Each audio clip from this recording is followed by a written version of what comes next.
하나뿐인 아들이 잘 되기만을 바라며 살았던 저는 아들이 결혼한 지 3년 만에 버림받았습니다. 제가 사준 집을 빼앗긴 채 말이에요. 30년 동안 혼자 키운 아들의 집에서 출입금지를 당했어요.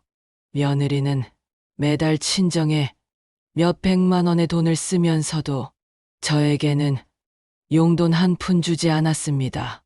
그런데 이게 끝이 아니었습니다.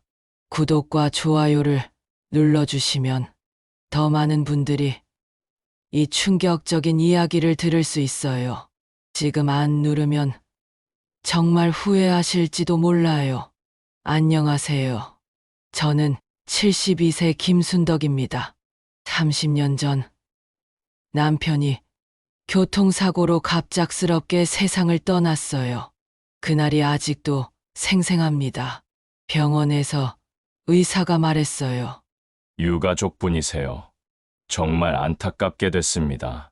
그 순간 제 세상이 무너졌어요. 하지만 주저앉을 수 없었습니다. 저에게는 당시 5살이던 제 아들 민수가 있었거든요. 엄마, 아빠는 언제 와? 그 아이를 보며 다짐했어요. 이 아이만큼은 내가 어떻게든 지켜야지. 남편이 남겨준 보험금은 2억 원이었습니다. 당시 기준으론 정말 큰 돈이었죠. 여보, 이 돈은 꼭 민수를 위해 써줘. 남편의 마지막 당부가 귓가에 맴돌았어요. 그 후로 30년 동안 그 돈엔 손도 대지 않았습니다. 아무리 힘들고 가난해도 말이죠. 새벽 4시부터 식당에서 설거지 일을 하고 밤엔 청소 일까지 하며 버텼어요. 학용품 살 돈이 없어 라면으로 끼니를 때우던 날도 많았지만 그 돈만큼은 끝내 지켰습니다. 오직 한 가지 생각만 했어요. 민수가 결혼할 때 아빠가 남긴 이 돈으로 제대로 도와주자. 민수는 정말 착한 아이였어요. 엄마, 나 대학 안 가도 돼. 엄마가 너무 힘들어 보여. 무슨 소리야? 민수, 너는 공부를 잘하잖아.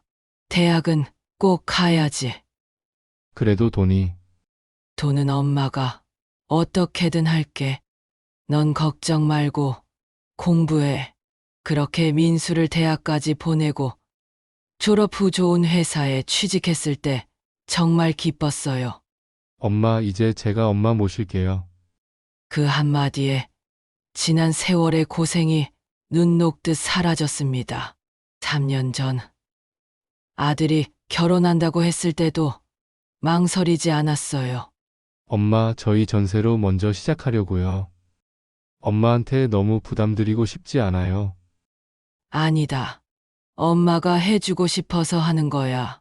아들의 만류에도 저는 남편이 남긴 2억 원의 전세자금 대출 4억 원을 보태서 6억짜리 아파트를 사줬습니다. 엄마, 아빠 보험금에 대출까지. 너무 무리하시는 거 아니에요? 괜찮다. 내 아빠도 기뻐하실 거야. 며느리 은지는 눈시울을 붉히며 말했어요. 어머님, 정말 감사해요. 저도 진심으로 잘할게요. 은지야, 우리 가족이 됐으니 서로 아끼며 행복하게 지내자. 그때 저는 정말 행복했습니다. 남편이 남긴 마지막 사랑이 아들에게 전해지는 것 같았거든요. 하지만 지금 그 집은 저에게 출입금지 구역이 됐습니다. 남편이 남긴 마지막 선물인 그 집에 저는 발도 들일 수 없게 됐어요. 결혼하고 6개월쯤 지나자 연락이 점점 뜸해졌습니다. 처음엔 신혼이라 바쁜가 보다 했죠. 그런데 대출이 문제였어요. 6억 원짜리 집을 사느라 생긴 대출 이자를 매달 200만 원씩 제가 갚고 있었거든요. 제 연금은 한 달에 고작 40만 원뿐인데 말이에요. 몇 달을 혼자 버티다 결국 민수에게 조심스럽게 말했어요.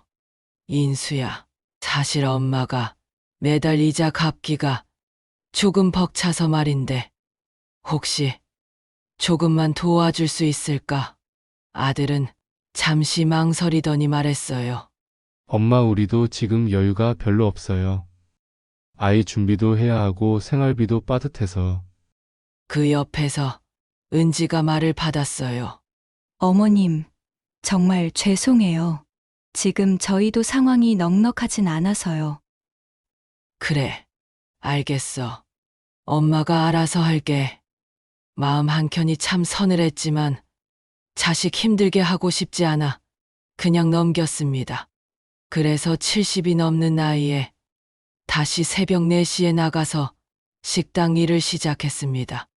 무릎도 쑤시고 허리도 아팠지만 내가 벌어서 해결해야지 하는 마음으로 버텼어요. 그렇게 몇 달이 지난 어느 날 마트에서 동네 아주머니들을 만났어요. 순덕 씨, 내가 얼마 전에 백화점에 손자 선물 사러 갔는데 자기 며느리를 봤거든. 친정엄마한테 명품 가방 사드리던데 자기는 며느리한테 뭐 받은 거 없어. 나는 한우 집에서 봤어. 친정 부모님께 고기 구워드리면서 정말 살갑게 굴더라. 우리 딸이 자기네 며느리랑 같은 헬스장 다니는데 몇 달 전에 친정 식구들이랑 여행도 갔대. 아주 비싼 곳으로 호캉스 다녀왔다더라. 그 얘길 들으니 마음이 철렁 내려앉았어요. 저에게는 형편이 빠듯하다며 앓는 소리를 하던 며느리가 자기 친정 식구들한테는 이렇게 아낌없이 돈을 펑펑 쓰고 있었다니 믿을 수 없었어요. 하지만 한번 솟아난 의심은 제 마음을 쉴 새 없이 불안하게 만들었어요. 홀로 집에서 괴로워하다 결국 민수에게 물어봤습니다. 민수야, 혹시 은지가 사돈댁에 용돈 드리고 있니? 아, 네, 엄마. 매달 100만 원 정도 드리고 있어요. 그럼 엄마한테 엄마는 연금도 나오시니까 용돈까지는 필요 없으실 것 같아서요. 엄마까지 챙겨드리기엔 저희도 형편이 빠듯해요. 헛웃음이 나왔습니다. 아들과 며느리는 제가 받는 고작 40만 원의 연금으로 200만 원의 대출 비용을 낼 수 있다고 생각하는 걸까요? 며칠을 고민한 끝에 아들 명의의 통장을 확인했어요. 빠듯한 형편이라던 아이들의 말과 다르게 통장에는 참 많은 지출 내역들이 있더군요. 그중 사돈댁에 쓴 지출 내용만을 뽑아 정리했습니다. 친정 부모님 용돈 매달 100만 원, 외식비 50만 원, 여행비 80만 원, 성형수술비 300만 원 일시불, 선물비 30만 원, 한 달에 260만 원이 넘는 돈이 나갔더군요. 용돈과 외식비만으로도 충분히 기가 찼는데 300만 원짜리 성형수술비까지 내줬다니 제가 사준 집에서 제 아들 월급으로 이런 지출이 매달 나가고 있었던 겁니다. 정말 참을 수 없었어요. 밤새 고민하다 결국 며느리와 대화를 해봐야겠다 결심했습니다. 혹시 내가 오해한 부분이 있을 수도 있으니까요. 안 그래도 불편한 시어머니가 뒷손으로 따지러 왔다고 하면 며느리가 더욱 더 불쾌감을 가질까 싶어 새벽부터 정성껏 반찬을 만들었어요. 며느리가 좋아하는 갈치조림, 나물 반찬, 김치 종류까지 두 손 가득히 들고 직접 집으로 찾아갔죠. 이번엔 반가워하겠지. 기대하며 초인종을 눌렀는데 아무 대답이 없었어요. 며느리 차는 분명 주차돼 있었거든요. 은지야, 어머니다. 반찬 좀 가져왔어. 한참 기다렸는데도 아무 반응이 없더라고요. 그런데 창문 쪽에서 미세하게 웃음소리가 들렸어요. 살짝 다가가 보니 며느리가 친정엄마랑 거실에서 차를 마시며 웃고 있었죠. 그리고 들려온 말. 엄마, 시어머니가 또 오셨어. 왜 맨날 오는 거야? 너무 부담돼. 요즘 시어머니들 진짜 눈치가 없긴 해. 딸, 그냥 모른 척 하렴. 매번 없는 척 하는데 저 늙은이는 눈치도 없나 봐. 오늘도 좀만 버티면 진짜 없는 줄 알고 돌아갈 거야. 진짜 매번 찾아오는 거 너무 스트레스야. 그 순간 손에 들고 있던 반찬 봉지가 후들후들 떨리기 시작했어요. 그 자리에서 움직일 수도 눈물을 멈출 수도 없었어요. 마음이 완전히 무너졌거든요. 그날 밤 잠도 잘 수 없었습니다. 이러려고 내 모든 청춘을 바쳐 모은 돈을 아들 내외에게 다 쏟아부은 게 아닌데. 하지만 그 후 또 한 가지 충격적인 일이 벌어졌어요. 지난 명절에 며느리가 제게 어머님 생각나서 맞추었다던 금목걸이가 알고 보니 가짜였던 겁니다.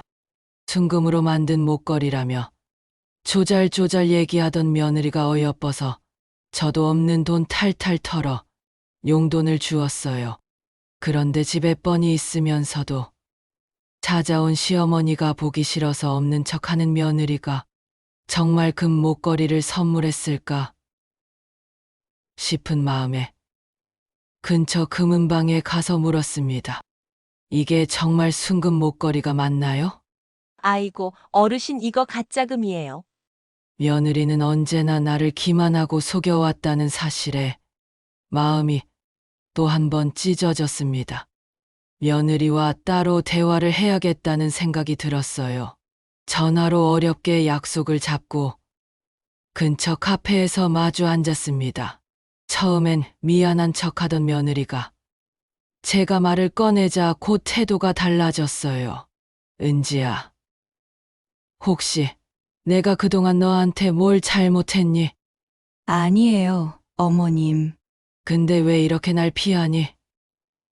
지난주에 내가 찾아갔을 때도 사돈이랑 뻔히 집 안에 같이 있었으면서도 없는 척 했잖아. 며느리의 얼굴이 순간 빨갛게 달아올랐어요. 잣잔을 만지작거리던 며느리가 격앙된 목소리로 말하기 시작했죠. 어머님, 솔직히 말씀드릴게요. 저희는 신혼이에요. 그런데 어머님이 너무 자주 오세요. 솔직히 부담스럽고 사생활 침해라고 느껴져요. 그 말의 순간 할 말을 잃었어요. 사생활 침해. 내가 사준 집에 가는 것도 사생활 침해라는 거니? 어머님이 무리해서 집 사주신 거 알아요.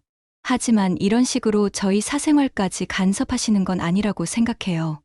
대가 바라지 않고 좋은 마음으로 사주신 거라고 하셨잖아요. 며느리의 말에 두근거리던 심장이 차갑게 식었습니다. 은지야, 내가 그 집에 매일 갔니? 아니면 매주 갔니? 3년 동안 딱 12번 갔단다. 3개월에 한 번 아들 보러 가는 게 너네 사생활을 침해했다고 생각하는 거니? 그제야 며느리 얼굴이 굳더군요. 그리고 너희가 하도 어렵다고 해서 대출금도 나 혼자 갚았어. 젊은 너네가 내 상황보다 어려울까? 그래도 자식한테 부담 주기 싫어서 이 늙은 몸으로 새벽같이 일어나 식당일 하면서 어떻게든 대출금 갚고 있었다. 그런데 너희 친정에는 성형수술비에 여행비에 매달 260만 원이나 쓰면서 나한테는 왜 한 푼도 주지 않는 거니? 며느리는 더는 아무 말도 하지 못했어요. 그리고 그날 대화 후로 며느리가 아예 연락을 끊어버렸어요. 아들한테도 압력을 넣었는지 아들도 연락이 뜸해졌고요. 며칠이 지난 어느 날 친하게 지내던 동네 부동산에서 전화가 왔습니다. 충격적인 소식을 전해주더군요. 순덕 씨, 며느리가 집 팔려고 내놨던데 이제 집 합치기로 한 거야? 네. 무슨 소리세요? 어제 우리 부동산에 집 내놓겠다고 왔어. 더 좋은 동네로 이사 간다고. 그래서 순덕 씨랑 합쳐서 더 좋은 집으로 가나 싶어서 연락했지. 그 순간 눈앞이 캄캄해졌어요.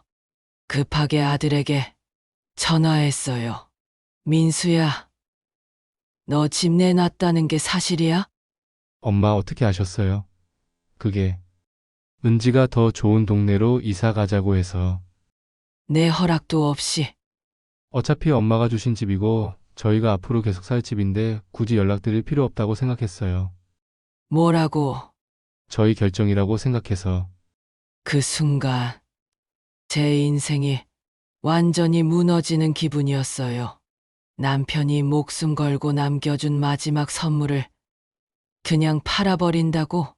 더 이상 당하고만 있을 수는 없었습니다. 다음 날 저는 법무사를 찾아갔습니다.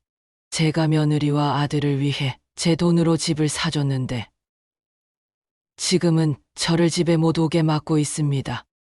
도와주실 수 있을까요? 법무사는 제 얘기를 다 듣고 말했어요. 혹시 증여 계약서를 작성하셨나요? 아니요.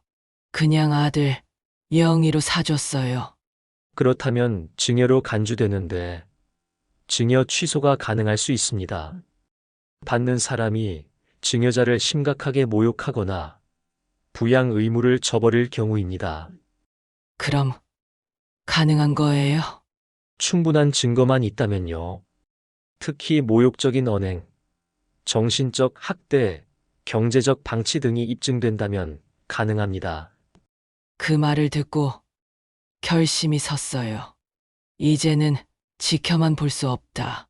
나를 위해, 남편의 뜻을 위해서라도 이 상황을 바로잡아야 한다. 저는 바로 증거 수집에 들어갔습니다. 아들과의 대화, 가계부 내역, 아주머니들의 증언, 며느리, 친구가 보내준 카톡 캡처까지. 그 중에서도 가장 충격적인 건 며느리가 친구들과의 단톡방에서 저를 두고 한 말이었어요. 우리 시어머니, 진짜 요양원에나 들어가셨으면 좋겠어. 눈치도 없고 너무 구질구질해. 그 말을 들려준 건 며느리 친구였어요. 어머님, 은지가 너무 심하게 말해서 저도 듣다 못해 알려드리는 거예요. 그 순간 저는 모든 걸 확신했어요. 이젠 말이 아니라 행동으로 보여줄 때란 걸. 모든 증거를 모은 후 아들과 며느리를 불러서 마지막 대화를 했어요. 은지야, 너 지난번에 내가 너희 집에 너무 자주 가서 사생활 침해받는 것 같다고 그랬지? 3년 동안 내가 너희 집에 간 정확한 날짜들이다. 제가 준비한 달력을 보여줬어요. 총 12번. 한 달에 한 번도 안 갔어. 이게 간섭이야? 며느리는 고개를 푹 숙일 뿐 아무 말도 하지 못했어요. 이번엔 통장 내역을 꺼냈어요. 친정에는 3년 동안 총 1억 2천만 원. 나한테는 0원. 어머님, 그리고 이것도 들어봐. 녹음 파일을 틀었어요. 며느리가 친구들에게 제 욕을 하는 내용이었죠. 요양원 들어갔으면 좋겠다고?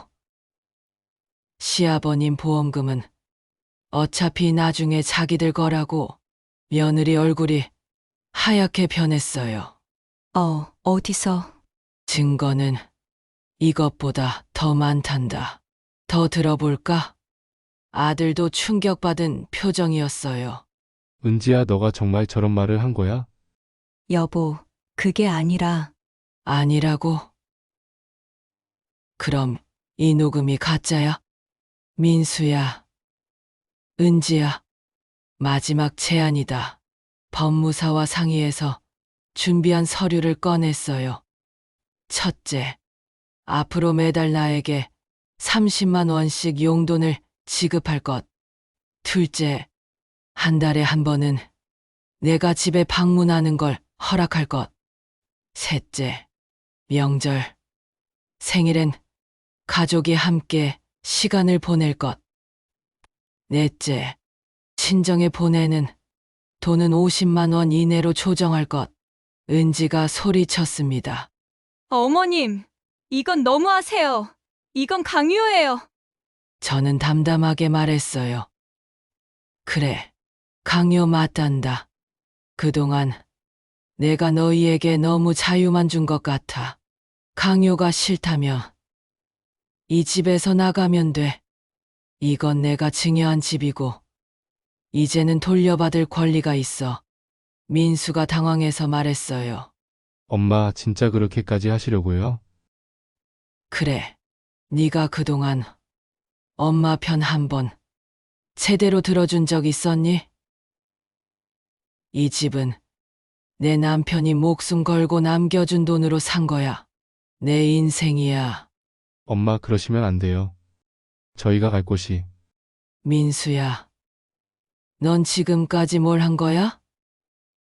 이 아내가 이 엄마를 요양원 보내버리고 싶다고 하는데 그건 변명하지 마. 넌 아내 편만 들었잖아. 며느리 무릎을 꿇었어요. 어머님, 제가 잘못했어요. 집까지 뺏으시면 저희는 정말 갈 곳이 없어요. 너희가 그 집에서 편하게 살 동안 나는 어떻게 살았는지 생각해봤니? 눈물이 주룩주룩 흘러내렸어요. 정말 죄송해요. 앞으로는 진짜 잘할게요. 말로만 하면 뭐해? 지금까지 몇 번을 그런 말 들었는데 그럼 어떻게 하면? 각서 써.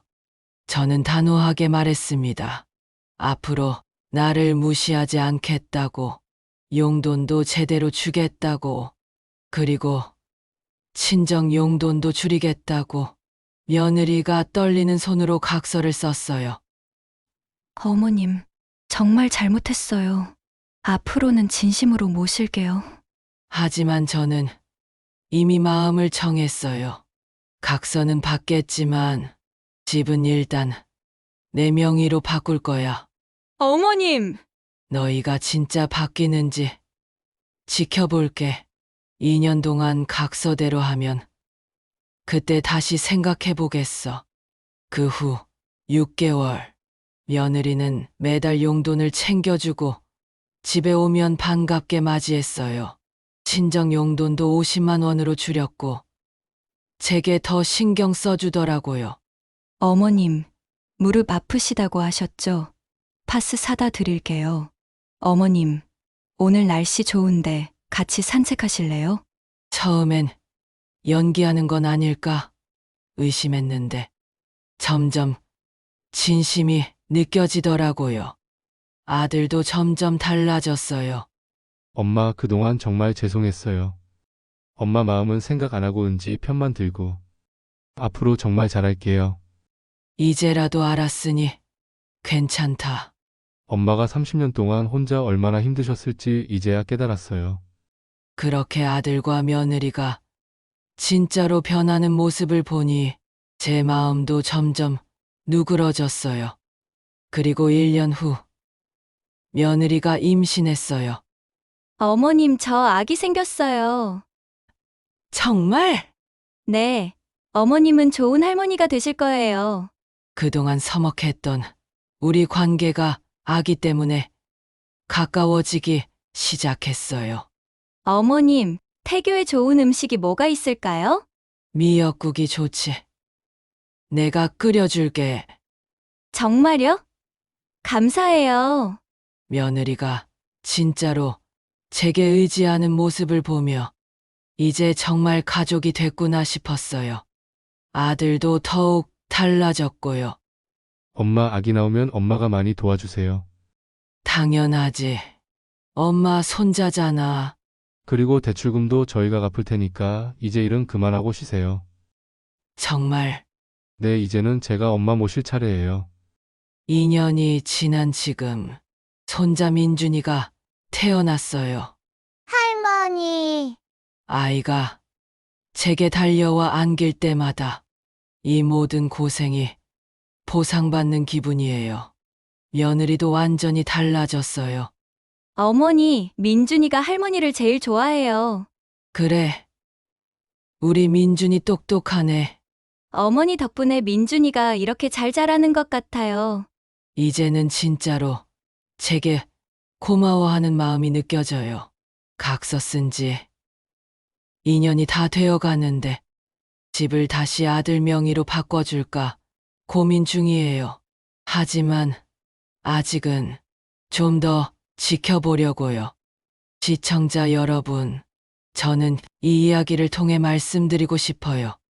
부모는 자식을 위해서라면 뭐든 해주고 싶어 해요.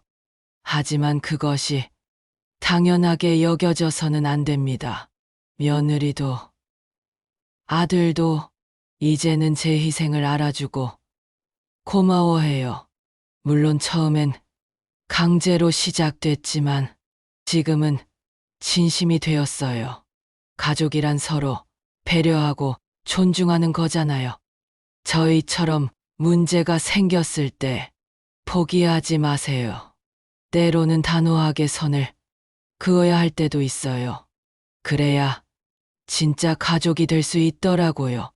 30년 전 남편이 목숨 걸고 남겨준 사랑이 이제야 제대로 꽃 피우고 있습니다. 여러분도 포기하지 마시고 용기 내서 당당하게 사세요. 그리고 이 영상이 도움이 되셨다면 구독과 좋아요 꼭 눌러주세요. 더 많은 분들이 이런 상황에서 용기를 얻을 수 있도록 지금 저는 손자와 함께 행복한 시간을 보내고 있어요. 할머니, 사랑해요. 할머니도 민준이 사랑해. 며느리가 차를 타며 말해요. 어머님, 오늘 저녁은 어머님이 좋아하시는 갈비찜 해드릴게요. 고마워. 은지야, 아들도 퇴근하면서 연락해요. 엄마 오늘 병원 모시고 갈게요. 무릎 아프시다고 하셨죠? 진짜 가족이 됐어요. 그때 그렇게 용기를 내기를 정말 잘했다고 생각해요. 남편도 하늘에서 기뻐하고 계실 거예요. 여보, 우리 민수 이제 진짜 어른이 됐어요.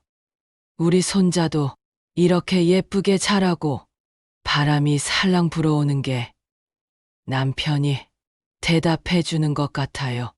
정말 행복합니다. 감사합니다.